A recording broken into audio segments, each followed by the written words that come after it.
ರಾಯಚೂರು ಜಿಲ್ಲೆಯಲ್ಲಿ ಜೋಳ ಬೆಳೆದಂತಹ ರೈತರು ತಾವು ಬೆಳೆದ ಜೋಳವನ್ನ ರೈತ ಮಾರಾಟ ಕೇಂದ್ರಕ್ಕೆ ಮಾರಾಟ ಮಾಡಿಬಿಟ್ಟು ಸಂಕಷ್ಟಕ್ಕೆ ಸಿಕ್ಕಾಕೊಂಡ್ಬಿಟ್ಟಿದ್ದಾರೆ.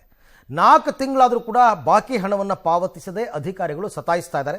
ಜೊತೆಗೆ ಕ್ವಿಂಟಾಲ್ಗೆ 2,000 ರೂಪಾಯಿ ಲಂಚ ಬೇರೆ ಕೇಳ್ತಾ ಇದ್ದಾರೆ ಅಂತ ರೈತರು ಗಂಭೀರ ಆರೋಪವನ್ನ ಮಾಡ್ತಾ ಇದ್ದಾರೆ. ಆಮೇಲೆ ಏನಾಯ್ತು ಅಂತ ನೀವೇ ನೋಡಿ. ಬಿಸಿಲ ನಾಡು ರಾಯಚೂರಿನ ಅನ್ನದಾತರ ಸಂಕಷ್ಟ.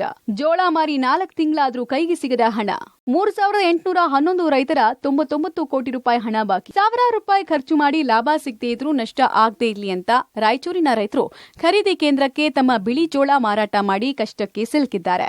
ಮಾರ್ಚ್ ತಿಂಗಳಲ್ಲಿ ಎಂಎಸ್ಪಿ ಯೋಜನೆಯಡಿ ಜಿಲ್ಲೆಯ 15,687 ರೈತರು 13,56,762 ಕ್ವಿಂಟಲ್ ಜೋಳ ಮಾರಾಟ ಮಾಡಿದ್ದಾರೆ. ಒಟ್ಟು 431 ಕೋಟಿ ಮೊತ್ತದ ಜೋಳ ಮಾರಾಟ ಆಗಿದೆ.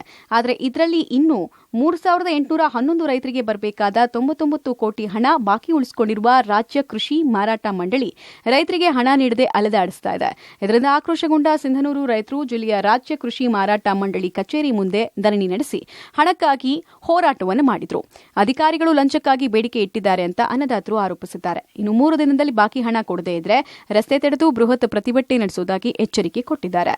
ಖರೀದಿ ಕೇಂದ್ರಗಳಿಗೆ 4 ತಿಂಗಳಾಯ್ತು ಜೋಳ ಖರೀದಿ ಕೊಟ್ಟು ಕಳಿಸಿ ಇವತ್ತಿನವರೆಗೂ ಕೂಡ ದುಡ್ಡು ಬಂದಿಲ್ಲ. 4 ತಿಂಗಳಾಯ್ತು. ನಾವೀಗ ವರ್ಷದಿಂದ ಬೆಳೆ ಬೆಳೆದ ಕಳಿಸಿ ಈಗ ನಾಳೆಗೆ ಇನ್ನೂ 1 ತಿಂಗಳಿಗೆ ನಾವು ಮತ್ತೆ ಜೋಳ ಬಿತ್ತನೆ ಮಾಡಬೇಕು. ಜೋಳ ಬಿತ್ತನೆ ಮಾಡಬೇಕಾದ್ರೆ ನಾವು ಈಗ ಸದ್ಯ ಹೊಲ ರೆಡಿ ಮಾಡಬೇಕು. ಇವತ್ತು ನಾನು ಮುಂದಿನ ಬೆಳೆ ಬೆಳಿಬೇಕಾದ್ರೆ ನನಗೆ ಈಗ ಯಾವುದೇ ರೀತಿಯ ಆಸರೆ ಇಲ್ದಂಗೆ ಆಯ್ತು. ಬೆಳೆ ಬೆಳಿಬೇಕಾದ್ರೆ ಗೊಬ್ಬರ ಎಣ್ಣೆಗಂತೆ ಸಾಲ ಮಾಡ್ಕೊಂಡ್ವಿ. ಈಗ 4 ತಿಂಗಳಾಯ್ತು ನಾವು ಜೋಳ ಮಾರಿ ಕಳಿಸಿ 4 ತಿಂಗಳದ ಹೆಚ್ಚುವರಿ ಬಡ್ಡಿ ನಾವು ಕೊಡಬೇಕಾಗುತ್ತೆ. ಸರ್ ನಮ್ಮ ದಿದ್ದಿಗೆ VSHNಲಿಂದ 400 ಜನರು ಬರಬೇಕು ಸರ್. 7 ರಿಂದ 8 ಕೋಟಿ ರೂಪಾಯಿ. ಮಾರ್ಚ್ ತಿಂಗಳಲ್ಲಿ ಜೋಳ ಮಾರಾಟ ಮಾಡಿದ್ದು ಈಗ ಪುನಃ ಬಿತ್ತನೆ ಕಾರ್ಯ ಆರಂಭ ಆಗಿದೆ. ಆದರೆ ಕೃಷಿ ಚಟುವಟಿಕೆಗಳಿಗೆ ಹಣ ಇಲ್ಲದೆ ಸಾಲ ಮಾಡಬೇಕಾದ ಪರಿಸ್ಥಿತಿ ನಿರ್ಮಾಣ ಆಗಿದೆ. ಹೀಗಾಗಿ ಆಕ್ರೋಶಗೊಂಡ ರೈತರು ತಮ್ಮ ಹಣಕ್ಕೆ ಆಗ್ರಹಿಸಿ ಅಧಿಕಾರಿಗಳನ್ನು ತರಾಟೆಗೆ ತೆಗೆದುಕೊಂಡಿದ್ದಾರೆ. ಆದರೆ ತಾಂತ್ರಿಕ ಸಮಸ್ಯೆಗಳನ್ನು ಹೇಳ್ತಾ ಇರುವ ಅಧಿಕಾರಿಗಳು ನಾವು ಯಾವುದೇ ಲಂಚದ ಬೇಡಿಕೆ ಇಟ್ಟಿಲ್ಲ, ಆದಷ್ಟು ಬೇಗ ಎಲ್ಲಾ ರೈತರ ಬಾಕಿ ಹಣ ಸಂದಾಯ ಮಾಡುವುದಾಗಿ ಹೇಳಿದ್ದಾರೆ.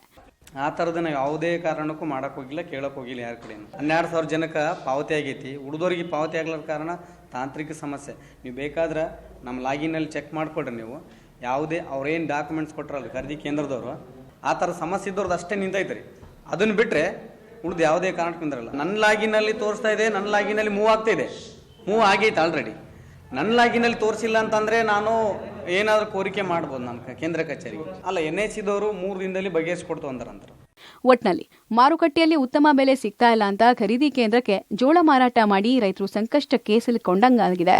ಇನ್ನಾದರೂ ಇದಕ್ಕೆ ಸಂಬಂಧಪಟ್ಟಂತಹ ಅಧಿಕಾರಿಗಳು ಗಮನ ಹರಿಸಿ ರೈತರ ಬಾಕಿ ಹಣವನ್ನು ಪಾವತಿ ಮಾಡಬೇಕಾಗಿದೆ. ಯಲ್ಲಪ್ಪ ಜೊತೆ ವಿಜಯ್ ಜಾಗಡ್ಕಲ್, ಪಬ್ಲಿಕ್ ಟಿವಿ, ರಾಯಚೂರು.